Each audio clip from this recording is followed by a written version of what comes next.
Guys, so ayun, nagpapagupit kami ni Iwog. Papagupit kami ngayon, nandito kami sa NE Pacific Mall. Parang may nagbago sa'yo. Ano?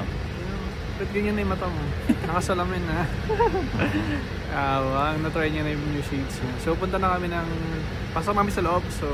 Let's go! Let's go! Hi guys! So malapit na kami. Lapit na kami.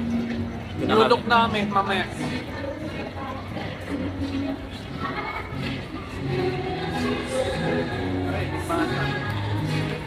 Copyright. Ayan, dito ako lagi nagpapagupit. Okay. Kuya Ver. Hello! Vlog si Ver. And si Iwog, ayun.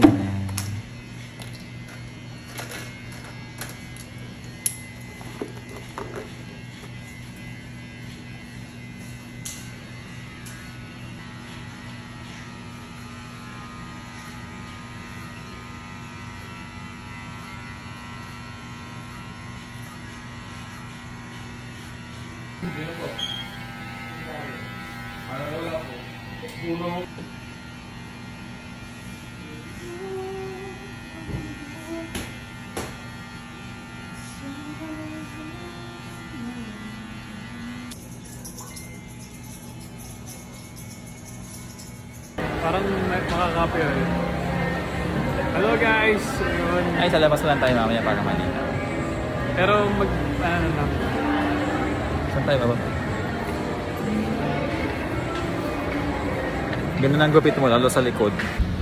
Hello guys! Hello guys! So tapos na kami magpagupit ngayon. And ang layo ng pinagpagupitan namin. Dito kami Gano'ng sa katagal ang biyahe? 3 hours. Okay. Isang oras lang. Tapos yung gupit sa amin parang maganda siya.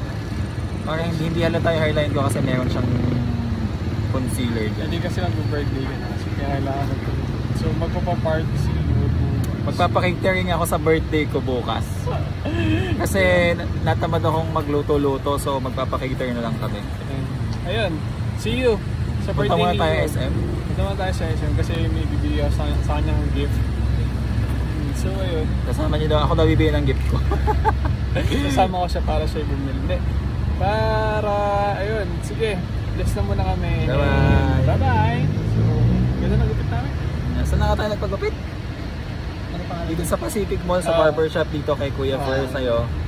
Ayun, doon kay Kuya. Kay Kuya, Hindi ko na hindi tanong yung niya- pangalan hindi ni niya Kuya nakilala. kasi Nakalimutan ko yung pangalan ng barbershop. Shy type si ano. Basta isa lang naman yata yung pagupitan dito sa... Ayo nga. Basta sa second floor, yun, sa may mga nagmamassage doon.